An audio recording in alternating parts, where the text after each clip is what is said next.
everyone. Thanks very much for coming out and watching me play. I'd like to give a brief description of the kit I sort of have evolved over a number of years, and it's basically just a regular acoustic kit and a bunch of electronics. But my approach to electronics is very particular in that I have a very separate setup and a separate technique for playing electronics as I do an acoustic kit. All the pads, for example, are set to a maximum velocity, so it's loud or loud sort of thing. And so therefore it's quite unforgiving if you sort of make a slight mistake or something, because it's going to come out at full volume. But the headspace needed for that is just getting the hits really accurate, really bang on, and just really sort of machine tight. Whereas on the acoustic side, obviously you've got the beauty of dynamics and texture and loads of tonality. These are just, there's just one sound I ever program on these things, and it's just basically to get that real sort of machine type sound. Everything has to be played at a really sort of strict tempo and at constant velocity all the time with no dynamic give, because if you have dynamics in the big switcher electronic, the groove just sort of starts to feel a bit sort of wobbly in terms of its, it doesn't have that straight through attack.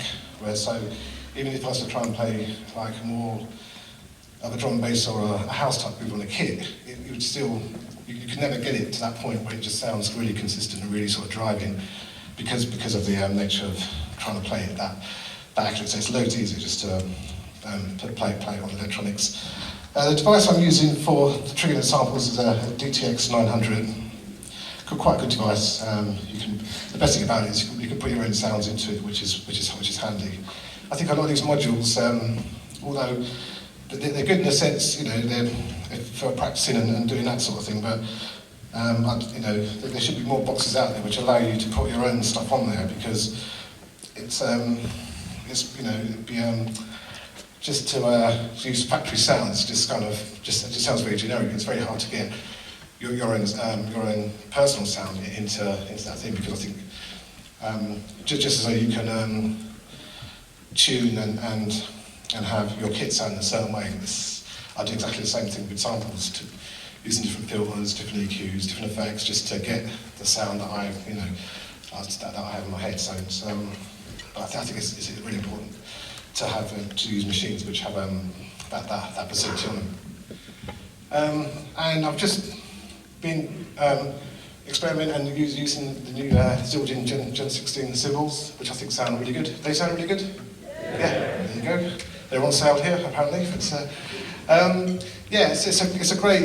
great idea that they've come up with, and the actual tonality of the cymbal. Apart from being, it's like a proper cymbal to play, but you've got the added bonus of being able to, use this setup alongside an electronic kit and still be able to play in your bedroom sort of thing and play on with headphones, which is a great plus. But also in a live situation, to get that definition of close mic in the cymbals would be very hard to do, because obviously you need a whole range of mics to do that. And overheads are good in one sense, but there's still a lot of spill off the kit which is coming into the overheads as well. But with this miking system, you're getting much more individual sounds, and you can control each of the levels of the cymbals that you want and put different effects on it. And that's that. Are there any questions? No? Okay, fair enough. I'll play some more then, shall I? Okay, I'll play a bit more.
was built for sea, bold, stout and strong, well-rigged, well-manned, unfit for sea.